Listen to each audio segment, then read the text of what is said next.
भगवान कृष्ण ने भी कर्ण को सबसे बड़ा दानी माना है। अर्जुन ने एक बार कृष्ण से पूछा कि सब कर्ण की इतनी प्रशंसा क्यों करते हैं। तब कृष्ण ने 2 पर्वतों को सोने में बदल दिया और अर्जुन से कहा कि इस सोने को गांव वालों में बांट दो। अर्जुन ने सारे गांव वालों को बुलाया और पर्वत काट काट कर देने लगे और कुछ समय बाद थक कर बैठ गए।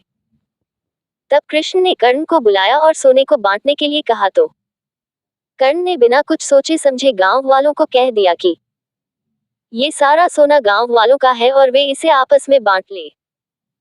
तब कृष्ण ने अर्जुन को समझाया कि कर्ण दान करने से पहले अपने हित के बारे में नहीं सोचता। इसी बात के कारण उन्हें सबसे बड़ा दानवीर कहा जाता है। नंबर 1, कवच और कुंडल। भगवान कृष्ण ये भली भांति जानते थे कि जब तक कर्ण के पास उसका कवच और कुंडल है, तब तक उसे कोई नहीं मार सकता। ऐसे में अर्जुन की सुरक्षा की कोई गारंटी नहीं। उधर देवराज इंद्र भी चिंतित थे, क्योंकि अर्जुन उनका पुत्र था।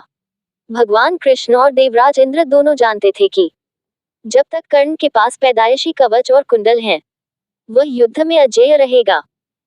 दोनों ने मिलकर योजना बनाई और इंद्र एक ब्राह्मण के वेश में कर्ण के पास पहुंच गए और उनसे दान मांगने लगे। कर्ण ने कहा, मांगो। ब्राह्मण बने इंद्र ने कहा, नहीं, पहले आपको वचन देना होगा कि मैं जो मांगूंगा आप वो दे देंगे। कर्ण ने तैश में आकर जल हाथ में लेकर कहा, हम प्रण करते हैं वह ब्राह्मण, आप तुरंत मांगिए। तब क्षत्र इंद्र ने कहा, राजन, आपके शरीर के कवच और कुंडल हमें दान स्वरूप चाहिए। एक पल के लिए सन्नाटा छा गया। कर्ण ने इंद्र की आंखों में झांका और फिर दानवीर कर्ण ने बिना एक क्षण भी गंवाए अपने कवच और कुंडल अपने शरीर से खंजर की सहायता से अलग किए और वह ब्राह्मण को सौंप दिए। इंद्र ने तुरंत वहां से दौड़ ही लगा दी और दूर खड़े रथ पर सवार होकर भाग गए। लेकिन कुछ मील जाकर इंद्र का रथ नीचे उतरकर भूमि में धंस गया। तभी आकाशवाणी हुई, देवराज इंद्र, तुमने बड़ा पाप किया है। अपने पुत्र अर्जुन की जान बचाने के लिए तूने छलपूर्वक कर्ण की जान खतरे में डाल दी है। अब ये रथ यहीं धंसा रहेगा और तू भी यहीं धंस जाएगा। तब इंद्र ने कर्ण को कवच कुंडल के बदले अमोघ अस्त्र दिया। नंबर 2, कुंती को दान में दिया वचन। एक बार कुंती कर्ण के पास गई और उससे पांडवों की ओर से लड़ने का आग्रह करने लगी। कर्ण को मालूम था कि कुंती मेरी मां है। कुंती के लाख समझाने पर भी कर्ण नहीं माने और कहा कि जिनके साथ मैंने अब तक का अपना सारा जीवन बिताया उसके साथ मैं विश्वासघात नहीं कर सकता। तब कुंती ने कहा कि क्या तुम अपने भाइयों को मारोगे। इस पर कर्ण ने बड़ी ही दुविधा की स्थिति में वचन दिया, माते, तुम जानती हो कि कर्ण के यहाँ याचक बनकर आया कोई भी खाली हाथ नहीं जाता। अतः मैं तुम्हें वचन देता हूँ कि अर्जुन को छोड़कर मैं अपने अन्य भाइयों पर शस्त्र नहीं उठाऊंगा। नंबर 3, कृष्ण ने ली दान की परीक्षा। जब महाराज युधिष्ठिर इंद्रप्रस्थ पर राज्य करते थे, तब वे काफी दान आदि दिया करते थे। पांडवों को इसका अभिमान होने लगा। भीम व अर्जुन ने श्री कृष्ण के समक्ष युधिष्ठिर की प्रशंसा शुरू की कि वे कितने बड़े दानी हैं। लेकिन कृष्ण ने उन्हें बीच में ही टोककर कहा, हमने कर्ण जैसा दानवीर कहीं नहीं देखा। पांडवों को ये बात पसंद नहीं आई। तब कृष्ण ने कहा कि समय आने पर सिद्ध कर दूंगा। कुछ ही दिनों बाद एक याचक युधिष्ठिर के पास आया और बोला, महाराज, मैं आपके राज्य में रहने वाला एक ब्राह्मण हूँ और मेरा व्रत है कि बिना हवन किए कुछ भी नहीं खाता पीता। कई दिनों से मेरे पास यज्ञ के लिए चंदन की लकड़ी नहीं है। यदि आपके पास हो तो मुझ पर कृपा करें, अन्यथा हवन तो पूरा नहीं ही होगा, मैं भी भूखा प्यासा मर जाऊंगा। युधिष्ठिर ने तुरंत कोषागार के कर्मचारी को बुलवाया और कोष से चंदन की लकड़ी देने का आदेश दिया। संयोग से कोषागार में सूखी लकड़ी नहीं थी। तब महाराज ने भीम व अर्जुन को चंदन की लकड़ी का प्रबंध करने का आदेश दिया। लेकिन काफी दौड़ धूप के बाद भी सूखी लकड़ी की व्यवस्था नहीं हो पाई। तब ब्राह्मण को हताश होते देख कृष्ण ने कहा, मेरे अनुमान से एक स्थान पर आपको लकड़ी मिल सकती है, आइए मेरे साथ। ब्राह्मण ये सुनकर खुश हो गए। बोला, कहाँ पर। तब भगवान ने अर्जुन व भीम का भी वेश बदलकर ब्राह्मण के संग लेकर चल दिए। कृष्ण सबको लेकर कर्ण के महल में गए।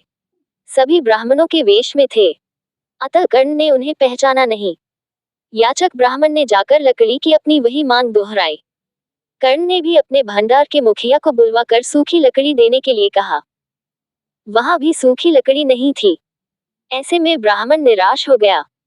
अर्जुन और भीम प्रश्न सूचक निगाहों से भगवान कृष्ण को ताकने लगे, लेकिन श्री कृष्ण अपनी चिर परिचित मुस्कान लिए चुपचाप बैठे रहे। तभी कर्ण ने कहा, हे ब्राह्मण देव, आप निराश न हो, एक उपाय है मेरे पास। उसने अपने महल के खिड़की दरवाजों में लगी चंदन की लकड़ी काट काट कर ढेर लगा दी। फिर ब्राह्मण से कहा, आपको जितनी लकड़ी चाहिए कृपया ले जाइए। कर्ण ने लकड़ी ब्राह्मण के घर पहुंचाने का प्रबंध भी कर दिया। ब्राह्मण कर्ण को आशीर्वाद देता हुआ लौट गया। पांडव व श्री कृष्ण भी लौट आए। वापस आकर भगवान ने कहा, साधारण अवस्था में दान देना कोई विशेषता नहीं है। असाधारण परिस्थिति में किसी के लिए अपने सर्वस्व को त्याग देने का ही नाम दान है। अन्यथा है युधिष्ठिर, चंदन की लकड़ी के खिड़की द्वार तो आपके महल में भी थे। नंबर 4, यौवन दान दे दिया। किंवदंती है कि एक बार कर्ण ने अपना यौवन ही दान दे दिया था। कथा अनुसार एक बार की बात है, दुर्योधन के महल पर भगवान नारायण स्वयं ब्राह्मण के वेश में पधारे और दुर्योधन से भिक्षा मांगने लगे। दुर्योधन के द्वार पर आकर एक ब्राह्मण ने अलख जगाई, नारायण हरि भिक्षा देहि।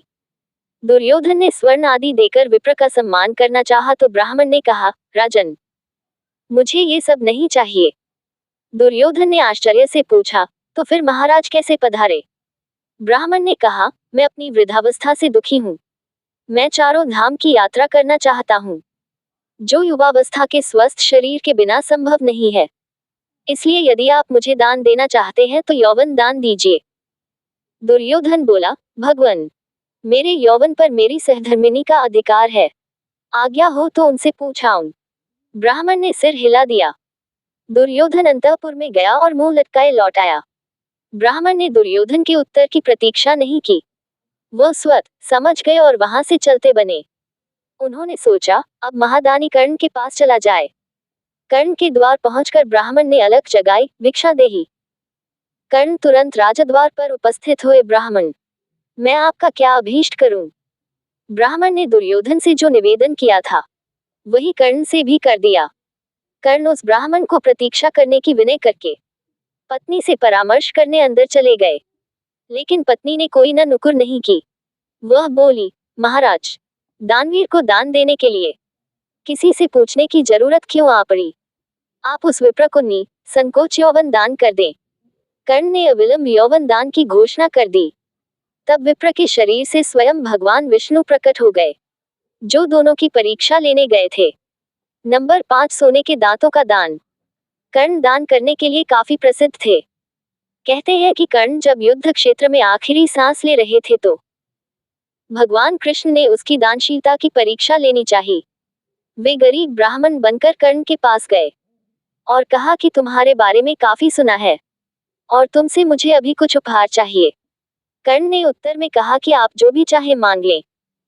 ब्राह्मण ने सोना मांगा। कर्ण ने कहा कि सोना तो मेरे दांत में है और आप इसे ले सकते हैं। ब्राह्मण ने जवाब दिया कि मैं इतना काया नहीं हूं कि तुम्हारे दांत तोड़ूं। कर्ण ने तब एक पत्थर उठाया और अपने दांत तोड़ लिए। ब्राह्मण ने इसे भी लेने से इनकार करते हुए कहा कि खून से सना हुआ ये सोना वह नहीं ले सकता। कर्ण ने इसके बाद एक बाण उठाया और आसमान की तरफ चलाया। इसके बाद बारिश होने लगी और दांत धुल गया।